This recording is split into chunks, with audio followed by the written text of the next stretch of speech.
So it's January 2026, and it's the year that we're expected to get the next Fable game. However, it's not going to be a continuation of the story that we're aware of. It's going to be a reboot, which means it's kind of going to kickstart Fable all over again, which I'm quite excited for. So it's got to do the same job that this Fable game, the very first one that came out in, I think it was 2004, that was 22 years ago, it's got to do what this game did. It's got to be amazing. But before that game comes out, I think it's a good idea to revisit the previous Fable. Fable Anniversary, the remastered version of the game that kickstarted this journey off. Let's take a look.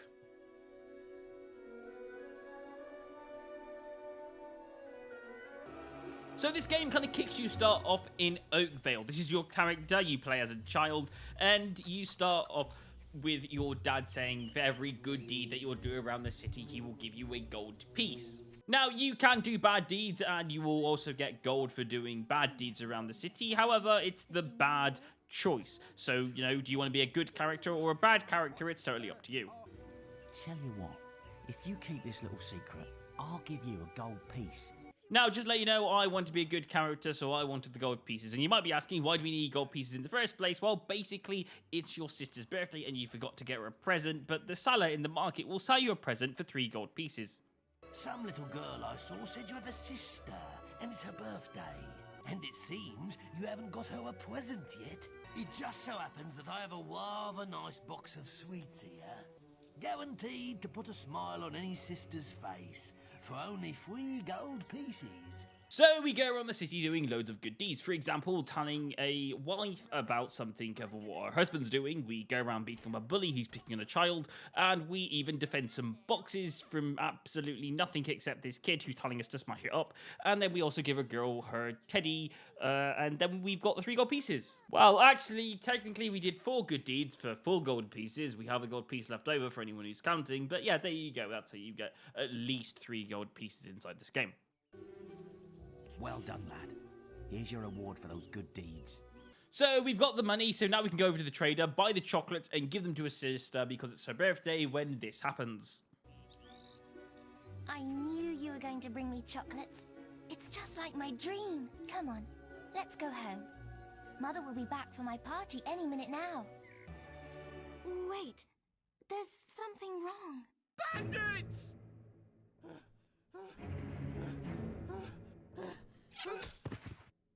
It's really happening. They're here. You've got to hide.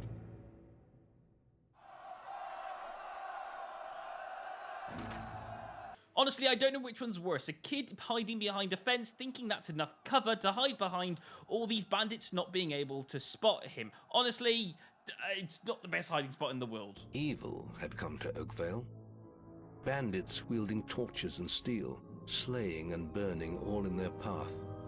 Blood-red flames lit the night as the villagers screamed and begged for mercy, and soon their bodies filled the streets. Then the raiders reached the last house where the boy and his family lived. It was them they had slaughtered so many to find. The father fought to protect his kin, but he was no warrior and fell mortally wounded. The bandits ripped the house apart, but could not find the boy. Through torture and threats, his mother and sister remained silent, and their furious attackers took them both. From the nearby woods, the boy watched as all he knew was taken away. His whole life was crushed to ashes. He was alone. So, yes, we did all those good deeds only to get our village burned down. That seems like a positive way to start a game. Anyway, now we've got to cross Oakvale during all this burning and find our house.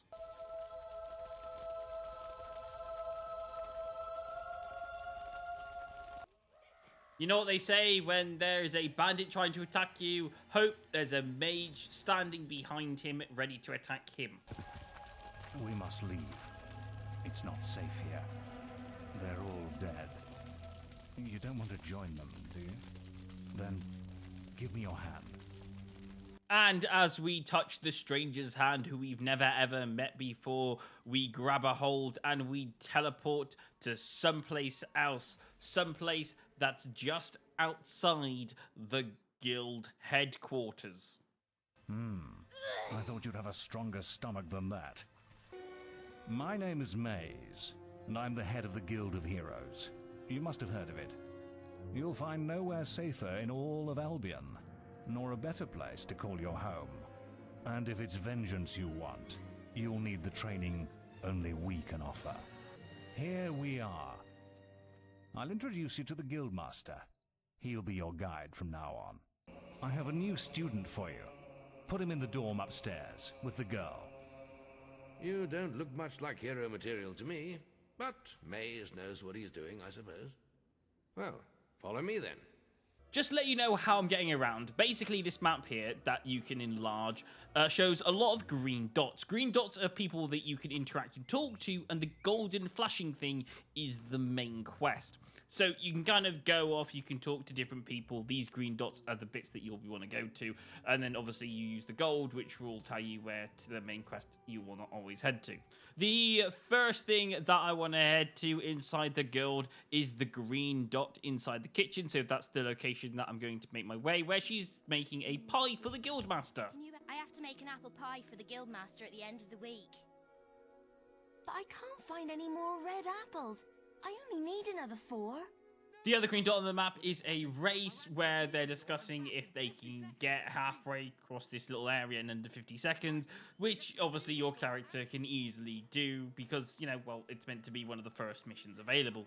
And then, of course, if you want to go for the apples are kind of here on the edge of the map. As you can see, they're very easy to collect and obtain, so I had no trouble collecting them, so if you're wondering, just off the map here. And then also after bringing the apples back to her, I got a pie as reward. So yeah, that was brilliant. Now let's actually go over to what the main quest is, which is training. So training's pretty simple. Basically, it's about just hitting things with a stick. That's what you do when you first start this game.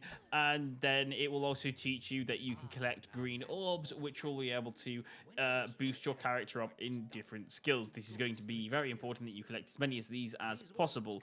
After this, you have to fight a bunch of bugs inside the guild woods, trying to gain as many experience points as possible just to kickstart your character off. So that's pretty much about it. Then you can progress to the next stage of your character's life. The guild was now the boy's life.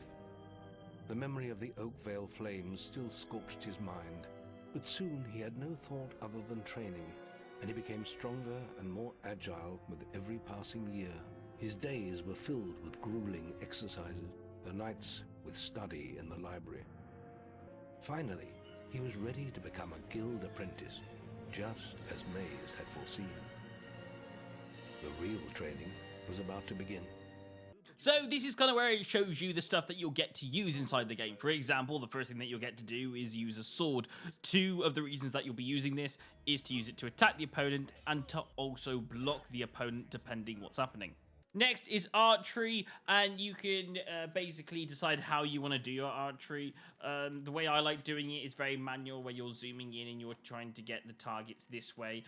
You can also do it automatically, so you can also do like a lock-on situation where you can automatically just lock onto your targets as well. That's another way you can do it.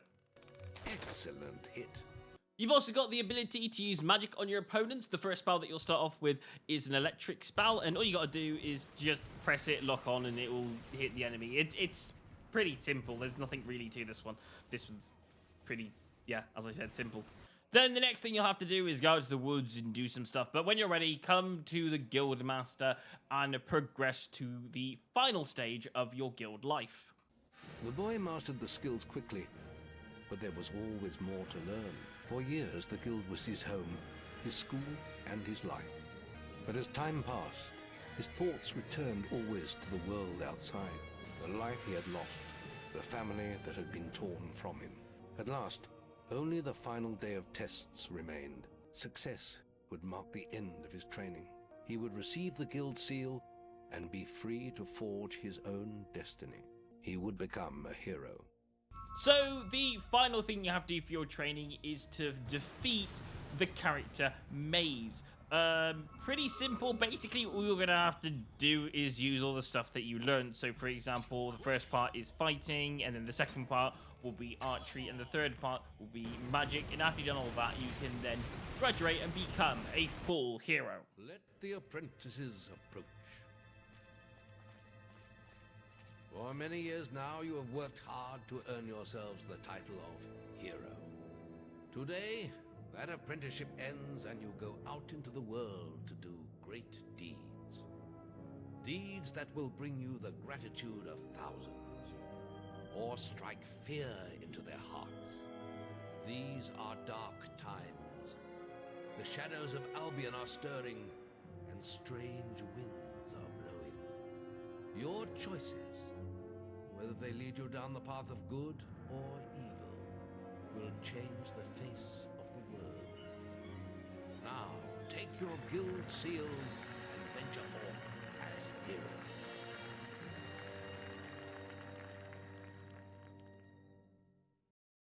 So that's the introduction to the story of the game, and to be honest with you, that's one of my favourite parts of this. The fact that it introduces the game world so perfectly. And then after that, after you've got used to the game and after you got used to the feel of what you're actually playing, then you can continue by doing things like, you know, upgrading your skills, going on different quests on the map world and exploring the area. Yet there's so much stuff inside this game. I just really hope that the following takes note about everything this game has to offer. This game is so perfect, and I really hope the next Fable for 2026 follows some of this stuff. It creates backstory, it creates choices, it allows you to do what you want to do. So, what do you think? Do you think the next Fable game will do everything that this Fable game did? Do you think it'll be better, or do you think it'll be not as good? Tell me in the comments below. I will read them all through. Honestly, for me personally, I don't know if it's going to have the same impact, and I think that scares me just a little bit. But you know what? I'm willing to give it a chance. So, yeah, there you go. Anyway, I will catch you in another Jump Inside video very soon. Thanks for watching, and I'll see you later. Hey, thank you so much for watching, and I really hope you enjoyed the video. If you did enjoy the video, then please don't forget to consider to like and subscribe to the channel. Thank you so much for watching, and I will see you on another Jump Inside video. Goodbye.